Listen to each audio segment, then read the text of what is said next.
Alabado sea Dios, Señor del universo, soberano del día del juicio. Solamente a Él nos encomendamos, solamente a Él pedimos la guía, solamente a Él pedimos el perdón. Aquel a quien Dios guía, nada ni nadie lo puede desviar, y a quien Dios desvía, nada ni nadie lo puede guiar.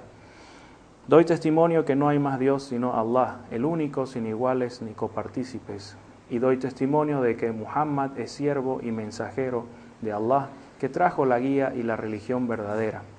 Dentro de la vida del ser humano debe existir un espacio muy importante y que debe estar muy claro para las relaciones con las demás personas. Dios ha establecido unas pautas, unas directrices para el relacionamiento entre los seres humanos, ya sean familiares, ya sean vecinos, ya sean incluso enemigos, etc. Uno de estos campos de relación humana es el de la vecindad. Primeramente veremos cuál es el significado de la vecindad, veremos también qué dice el Corán, qué dice la Sunna sobre el vecino y veremos si existen algunas maneras correctas o incorrectas de comportarse con los vecinos.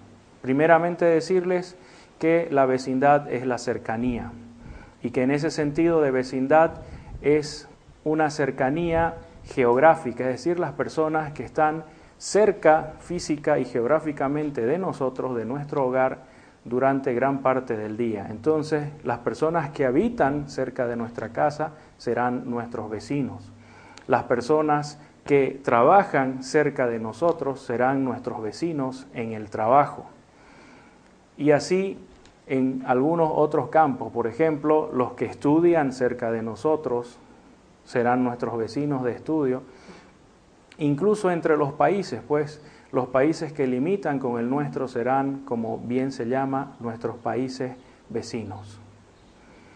¿Qué dice Dios respecto al vecino? Dios dice en el Sagrado Corán: adorad a Dios y no le asociéis nada. Sed benevolentes con vuestros padres, parientes, con los huérfanos, los pobres, los vecinos parientes y los no parientes, el compañero, el viajero insolvente y con vuestros esclavos. Dios no ama a todo arrogante jactancioso. Aquí claramente Dios está recomendando tener un buen trato con los vecinos y hace una distinción entre los vecinos que son familiares y los vecinos que son ajenos, que no tienen relación consanguínea con nosotros. También Dios dice en el Sagrado Corán que la piedad no consiste en inclinarse rezando hacia el oriente o rezando hacia el occidente, que la piedad no es eso, sino que la piedad consiste en adorar solo a Dios, en respetar y tratar con cariño a los padres y a los familiares y a los vecinos, etcétera, etcétera. Tenemos entonces una mención clara de Dios de recomendarnos a nosotros tratar bien a nuestros vecinos. Y a esto precisamente hace referencia el profeta Muhammad cuando dijo: Gabriel me encomendó tanto al vecino que pensé que le daría parte de la herencia. Con un cierto dejo de humor, el profeta dice que el arcángel Gabriel le insistió mucho en que el musulmán debe dar un buen trato a su vecino.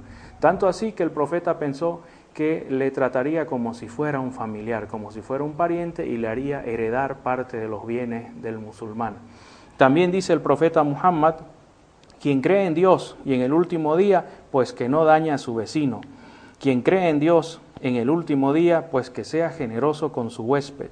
Quien cree en Dios y en el último día, pues que diga algo bueno o que calle.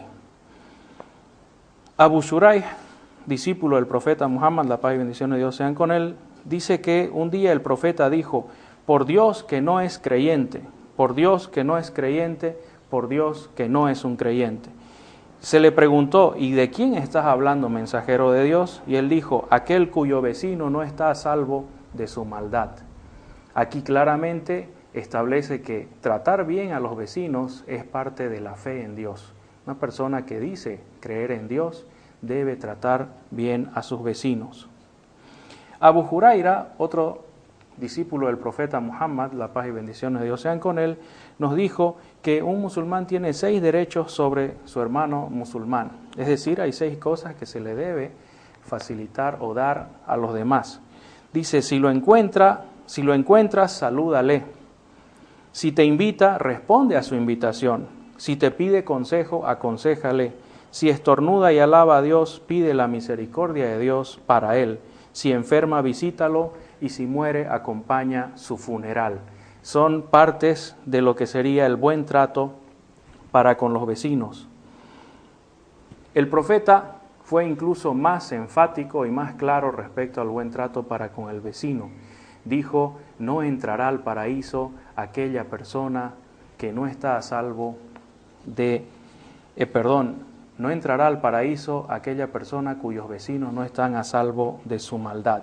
Se le mencionó al profeta Muhammad una mujer y se le mencionó que ella rezaba mucho, que asistía a la mezquita, que donaba grandes cantidades de dinero y joyas por causas buenas, pero incluía dentro de sus características que hablaba mal de sus vecinos constantemente. Entonces el profeta dijo que no hay bien alguno en esa mujer y que ella con seguridad entrará en el infierno. Ahora, esto no significa que ella se vaya a quedar en el infierno permanentemente.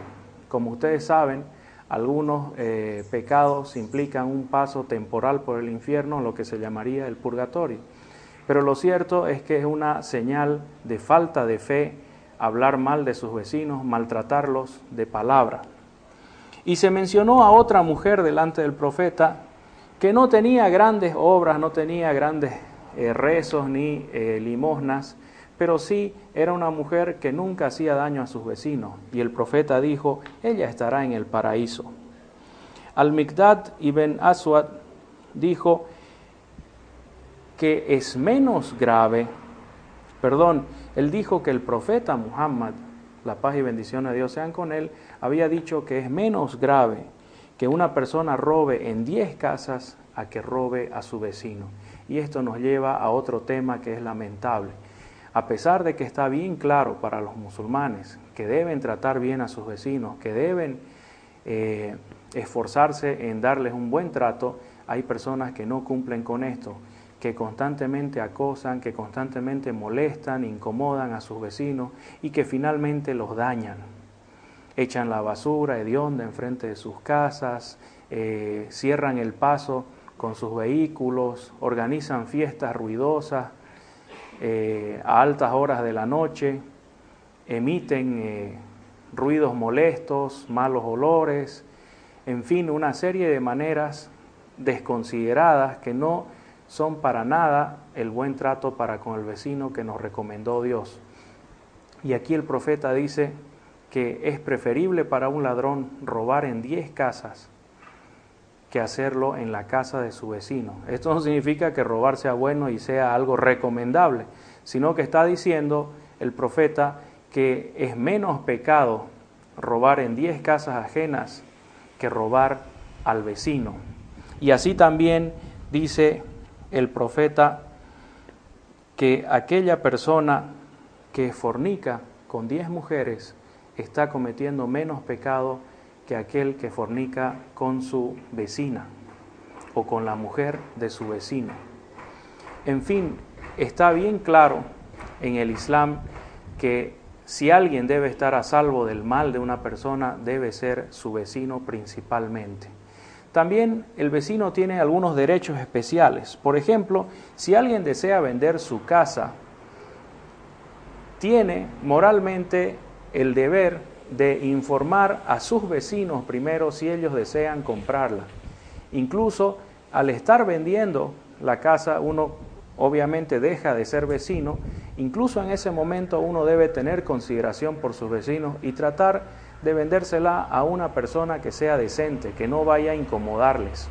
O cuando se alquila una casa, por ejemplo, hay que ver que no se alquile para un prostíbulo, que no se alquile para una licorería, para un bar o un karaoke, o en fin, algún otro negocio que vaya a molestar a los vecinos del barrio o peor aún, que vaya a corromperlos.